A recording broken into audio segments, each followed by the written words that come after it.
Hello everyone, कैसे हो आप सभी। वेलकम टू इंजीनियर्स वाला। तो इस वीडियो में हम लोग एक ऐसे कंफ्यूजन के बारे में डिस्कशन करेंगे जो हमेशा हर एक इंजीनियरिंग स्टूडेंट को कोई भी ब्रांच में हो सकता है। तो यहाँ पे बहुत ही वेल नोन ऑर्गेनाइजेशन के बारे में बात करूंगा। First is the SSC JE and second is RRB JE. कम समय में बहुत कुछ सीखने की इसमें कोशिश करेंगे। तो फिलहाल मैंने लिखा है कि SSC JE versus RRB JE. बहुत सारे बच्चों के मन में आता है कि क्या सर इस एग्जाम की तैयारी हमें एक साथ कर लेनी चाहिए, क्योंकि इनका सिलेबस एग्जाम पैटर्न में काफी ज्यादा वेरिएशन देखने को मिलता है। तो अकॉर्डिंग टू मी हम लोग इसको एकदम कंप्लीट डेटा से समझेंगे, एनालिसिस करके समझेंगे। ठीक है, तो फिलहाल आपको ये समझना है कि दोनों ही जूनियर इंजीनियर की वैकेंसीज के लिए मैं यहाँ पे बात करूंगा। ठीक है, एसएससी स्टाफ सिलेक्शन कमीशन है और रेलवे रिक्रूट बोर्ड है ये आपका। ठीक है, अब यहाँ पे अगर ध्यान से आप देखोगे, मैंने सबसे पहले क्या किया, एसएससी जेई के अंदर और आरआरबी जेई के अंदर क्वेश्चन, क्योंकि देखो ये सारी चीजें बाकी डिटेल्स आपको सब हमेशा पता रहेगी। एग्जाम की तैयारी एक साथ क्यों करनी चाहिए इनकी, या क्या कर सकते हैं कि नहीं कर सकते, दोनों को एक साथ टारगेट हमें सिर्फ वो समझना है। तो सबसे पहले जब मैं एसएससी जेई की बात करता हूं तो इसके अंदर देखो भाई दो पेपर होते हैं। ठीक है, फर्स्ट इज पेपर 1 जो कि सीबीटी रहता है, लेकिन सेकंड इसके अंदर कन्वेंशनल रहता है। तो सेकंड देखो यहाँ पे आप ध्यान से देखोगे तो एसएससी जेई पेपर 1 के अंदर अगर मैं बात कर रहा हूं तो पेपर 1 के अंदर एग्जाम पैटर्न देखो। सबसे पहले यहाँ पे क्या दे रहा है आपको, मीडियम आपका हिंदी और इंग्लिश में रहेगा, सेम आरआरबी का भी हिंदी इंग्लिश में रहेगा। नंबर ऑफ क्वेश्चन यहाँ पे 200 रहते हैं, टोटल मार्क्स आपके 200, यानी कि एक क्वेश्चन एक नंबर का रहेगा।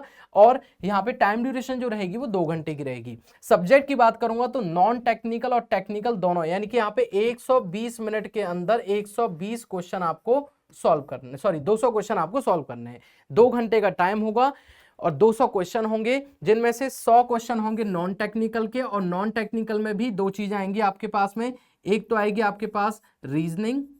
ठीक है, 50 नंबर की तो आपकी होगी रीजनिंग, और 50 नंबर की आपके पास में होगी यहाँ पे जीके। अब जीके के अंदर भी देखो ये भी 50 नंबर की होगी और ये भी 50 नंबर की होगी। ठीक है, तो 50-50 नंबर की होंगी, रीजनिंग भी 50 नंबर की, जीके भी 50 नंबर की। अब जीके के अंदर history, geography, economics, civics, polity, civilisations जो होते हैं, कल्चर वगैरह, स्पोर्ट्स वगैरह सारी चीजें होंगी। करंट अफेयर भी होगा, यानी कि जीके का हर एक पार्ट, जनरल साइंस भी होगा, हर एक पार्ट जीके के अंदर 50 नंबर में इंक्लूड होगा। और रीजनिंग का 50 नंबर के अंदर अलग से इंक्लूड होगा। टोटल कितने हो गए, 100 मार्क्स, एक क्वेश्चन एक नंबर का है। टेक्निकल यानी कि सिविल, मैकेनिकल, इलेक्ट्रिकल तीनों की बात करूंगा तो ये टोटल 100 नंबर का आएगा। सिविल वालों के लिए सिविल का, इलेक्ट्रिकल के लिए इलेक्ट्रिकल का, मैकेनिकल के लिए मैकेनिकल का। ठीक है, टोटल कितने मार्क्स हो गए, टोटल आपके मार्क्स हो गए 200। ठीक है, अब यहां पे ये बात समझ में आ गई, ये इसका पेपर 1 था, ध्यान रखिएगा, एसएससी जेई पेपर 1 की मैं आपसे बात कर रहा हूं। ओके, अब ये समझ में आ गया। जब लेकिन इसको आपको क्वालिफाई करना है, इसके भी मार्क्स जोड़ेंगे, और जब इसको क्वालिफाई कर लोगे तो पेपर 2 होगा, उसके भी दोनों के मार्क्स जोड़ेंगे। आरआरबी जेई में थोड़ा अलग होता है, वो हम आगे बात करेंगे। तो एसएससी जेई की पहले बात कर रहे हैं। तो एसएससी जेई का पेपर 1 का ये पैटर्न होता है। ये आपका सीबीटी टेस्ट होता है, यानी कि कंप्यूटर बेस्ड टेस्ट होता है, जबकि मल्टी, और इसके अंदर मल्टीपल चॉइस क्वेश्चन आते हैं, यानी कि 4 ऑप्शन देंगे जिनमें से एक आंसर सही होगा। यहीं पे अगर मैं सेकंड स्लाइड की बात कर लेता हूं, इसी का SSC JE paper 2, SSC JE की हम लोग बात कर रहे हैं। पेपर 2 जो होगा वो आपका डिस्क्रिप्टिव होता है। एग्जाम पैटर्न की बात करूंगा, पेपर 2 आपका रिटन एग्जाम जैसे आपकी यूनिवर्सिटी के होते हैं, ये डिस्क्रिप्टिव टाइप होता है। टोटल मार्क्स यहाँ पे कितने हैं, 300 मार्क्स हैं। ठीक है, और यहाँ पे एग्जाम की ड्यूरेशन में देखूंगा तो इस एग्जाम को भी यहाँ पे भी 2 घंटे लगते हैं, 120 मिनट लगते हैं। ये भी हिंदी इंग्लिश दोनों में होता है, और इसमें टोटल 6 सेक्शन आते हैं, हर एक सेक्शन 60 मार्क्स का होता है। 5 सेक्शन कितने हो गए, 300 मार्क्स के। तो यहाँ पे अगर एसएससी जेई की बात कर रहा हूं तो एक तो हो गया आपके पास में पेपर 1 और दूसरा आपके पास में हो गया पेपर 2। तो यहाँ पे जो पेपर 1 है, पेपर 1 जो है वो भी 200 मार्क्स का था, 200 मार्क्स का होता है, और पेपर 2 जो होता है वो 300 मार्क्स का होता है। ये आपके पास मार्क्स की कैलकुलेशन देख रहे हैं हम लोग। ठीक है, एक तो ये वाली बात होगी। दूसरी चीज अगर मैं यहाँ पे बात कर रहा हूं तो ये आपका सीबीटी टेस्ट होता है, जबकि ये आपका रिटन टेस्ट होता है। ठीक है, सीबीटी और ये रिटन। अच्छा, दोनों के मार्क्स इंक्लूड होंगे। तो टोटल अगर मैं यहाँ पे एक बात करता हूं आप लोगों से, अगर यहाँ पे एक बात छोटी सी हम लोग कर लें तो इस जगह पर टेक्निकल टोटल अगर मैं देख रहा हूं, थोड़ा एनालिसिस समझने की कोशिश कीजिएगा। अगर मैं टोटल टेक्निकल मार्क्स देख रहा हूं तो 400 हुए। कैसे हुए सर, क्योंकि देखो इसके ये तो पूरा टेक्निकल होगा, ये जो पेपर रहता है पूरा टेक्निकल होता है। सेकंड पेपर एसएससी जेई में 2 पार्ट है। पहला पेपर सीबीटी में लिख दिया, कंप्यूटर बेस्ड टेस्ट होता है, सारे ऑब्जेक्टिव क्वेश्चन आते हैं, जिनमें से 100 क्वेश्चन टेक्निकल के, 50 क्वेश्चन रीजनिंग और 50 क्वेश्चन जीके के आते हैं। तो यहाँ पे कितने टेक्निकल हुए, 100 क्वेश्चन टेक्निकल के हुए। यहाँ कितने हुए, 300 क्वेश्चन। तो टोटल टेक्निकल कितना है, 400। और यहाँ पे अगर नॉन टेक्निकल देखूंगा, नॉन टेक्निकल, तो वो आपके पास होगा 100 का। तो टोटल मार्क्स कितने हो गए? 500 नंबर का पेपर हो गया। बात क्लियर समझ में आ गई? ठीक है। लेकिन वहीं पर अगर मैं बात करेंगे अब हम लोग आरआरबी जेई की। अब आरआरबी जेई में अगर आप ध्यान से देखोगे तो एग्जाम 1, मैंने क्या लिखा है, आरआरबी जेई सीबीटी 1, इसमें क्या होता है, दोनों ही एग्जाम आपके ऑब्जेक्टिव होते हैं। ठीक है, दोनों ही पेपर आपके ऑब्जेक्टिव होंगे। पहला अगर मैं देखूंगा, देखो सबसे पहले तो सीबीटी 1 की मैं आपसे बात करूं, बहुत अच्छे से समझने की कोशिश कीजिएगा। सब्जेक्ट कौन कौन से? पहला जो पेपर है, पहली बात तो यहाँ पे ध्यान रखिएगा, ये एक स्क्रीनिंग है। ठीक है, स्क्रीनिंग टेस्ट होता है।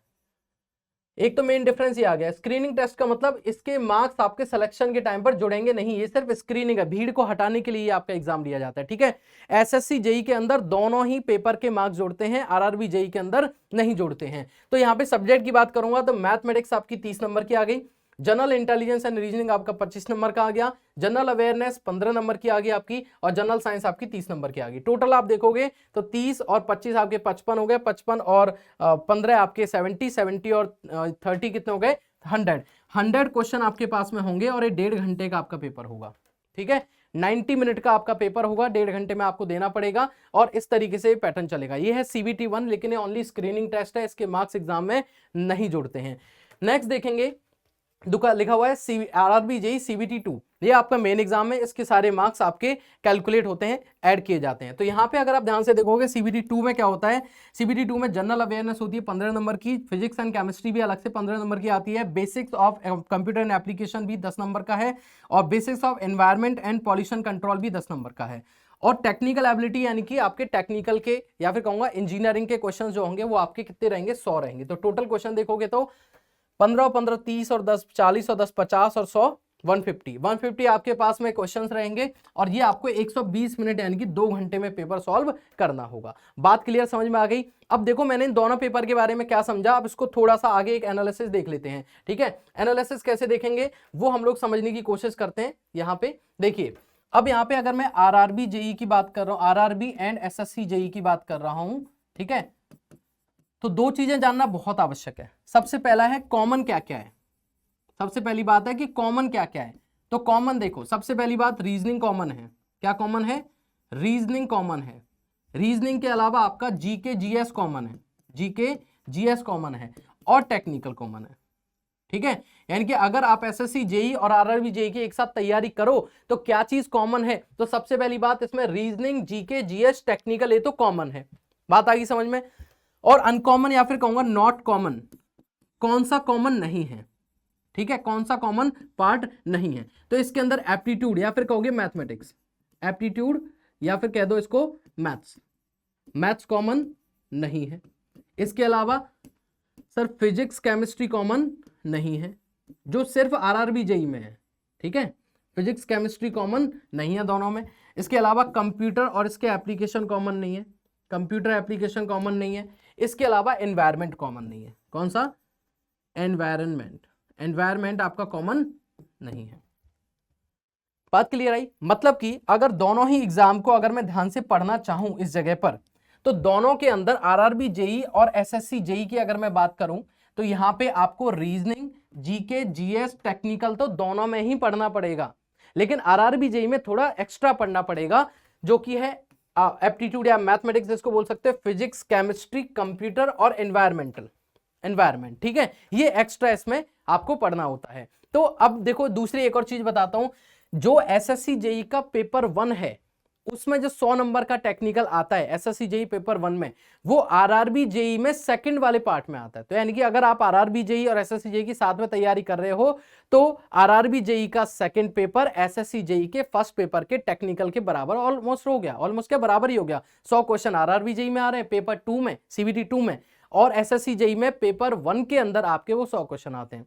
लेकिन जो पेपर 2 होता है एसएससी जेई का वो पूरा डिस्क्रिप्टिव टाइप है, जबकि ये आपका पूरा ऑब्जेक्टिव टाइप है। तो थोड़ी बहुत नॉन टेक्निकल देखो, कहीं ना कहीं कुछ ज्यादा है कुछ कम है। जैसे आपको एसएससी जेई में एक पेपर आपका सीबीटी मिलता है, दूसरा पेपर आपका पूरा रिटन थ्योरेटिकल एग्जाम मिलता है, डिस्क्रिप्टिव टाइप मिलता है। लेकिन आरआरबी जेई के अंदर जहां आपको टेक्निकल, दोनों की बात करूं मैं, टेक्निकल नॉन टेक्निकल दोनों ही आपको पेपर्स में देना है, लेकिन एक्स्ट्रा भी बहुत कुछ है एसएससी जेईई से, लेकिन दोनों एग्जाम्स आपके कैसे हैं, सीबीटी हैं, तो वहां पे थोड़ा और रिलैक्स मिल जाता है। अगर मेरे एंड पे पूछोगे तो ज्यादा आसान किसको करना है, तो आरआरबी जेईई को करना ज्यादा आसान है, क्योंकि उस जगह पर ऑब्जेक्टिव रहेगा, ठीक है। अब दोनों ही सीबीटी हैं। एसएससी जेईई में डिस्क्रिप्टिव की वजह से उसका लेवल थोड़ा सा अप हो जाता है, ठीक है, और वहां पे क्वालिटी थोड़ी एनहांस हो जाती है। तो अगर मेरी बात अगर मान रहे हो और आरआरबी जेईई बहुत ज्यादा नंबर ऑफ वैकेंसीज के साथ में आता है, तो एक और पॉजिटिव पॉइंट वहां पे ऐड हो जाता है। तो मेरा मानना यह है कि अगर आप इस साल टारगेट कर रहे हो, क्योंकि एसएससी जेईई आरआरबी जेईई दोनों ही इस साल आने वाले हैं, और एसएससी जेईई का तो कैलेंडर भी आ चुका है, आरआरबी जेईई की भी इंफॉर्मेशन आ चुकी हैं, तो दोनों ही एग्जाम का आप साथ में टारगेट कीजिए। क्योंकि यहां पे देखो, आपने बचपन से ही aptitude, math, physics, chemistry, environment और कंप्यूटर, इनको आप वैसे भी इंजीनियर हो तो कंप्यूटर वगैरह सारी चीजें पढ़ी हैं, और एप्टीट्यूड, मैथ्स, फिजिक्स, केमिस्ट्री तो वैसे ही आपकी स्ट्रांग होती हैं। तो मेरे हिसाब से आपको दोनों ही एग्जाम्स के लिए तैयारी करनी चाहिए, ठीक है। जैसे आप ध्यान से देखोगे तो एप्टीट्यूड और मैथ्स शायद आपको 30 नंबर का दे रखा है, ये फिजिक्स और केमिस्ट्री 15 नंबर की है, कंप्यूटर भी शायद 10 या 15 नंबर का है, एनवायरमेंट भी 15 नंबर की है, ठीक है, सॉरी 10 नंबर की है, ठीक है। तो ये 10 नंबर के हैं, ये आपके 15 नंबर के हैं, एक्स्ट्रा ही दे रखा है। तो भाई मेरे अकॉर्डिंग आपको क्या करना चाहिए, आप लोगों को एसएससी जेईई और आरआरबी जेईई की साथ में तैयारी करनी चाहिए, दोनों को करना पॉसिबल है। मैंने स्लाइड्स की हेल्प से आपको बहुत क्लियर करने की कोशिश की है। भाई देखो कि आरआरबी जेईई और एसएससी जेईई को अगर हम लोग टारगेट करना चाहते हैं तो इसमें बस एक चीज का ध्यान रखना है, टेक्निकल को वैसे भी जब आप एसएससी जेईई के लिए आप कहोगे सर मेंस के लिए तो अलग से पढ़ना पड़ेगा, प्री में सेलेक्ट हो जाओगे, मेंस के लिए तो दिमाग अपना आप दौड़ना चालू हो जाता है, लेकिन जब आप प्री के लिए भी पढ़ रहे होते हो तो उसमें टेक्निकल में आप स्किप नहीं करते हो, चीजों को पूरा प्रोसेस के साथ पढ़ते हो, एक तरीके से कन्वेंशनल को भी ढंग से पढ़ते हो, चाहे वो कोई भी सब्जेक्ट है उसके अंदर। तो आपकी आधी से ज्यादा कन्वेंशनल की तैयारी तो प्री के साथ ही हो जाती है, ठीक है। तो इसलिए आप इन दोनों एग्जाम्स को एक साथ टारगेट कर सकते हो, एग्जाम में फोड़ के आ सकते हो, अच्छा स्कोर कर सकते हो। इसी तरीके की किस टॉपिक के ऊपर आपको वीडियो चाहिए जिसमें आपको थोड़ी कंफ्यूजन हो रही है, क्लैरिटी नहीं आ रही है, तो आप मुझे कमेंट बॉक्स में बताइएगा, मैं वहां पे आप लोगों को जरूर इसके बारे में एक वीडियो बना करके दूंगा। सो मिलते हैं हम लोग अगले इसी तरीके के वीडियो में, तब तक के लिए शुक्रिया, थैंक यू सो मच।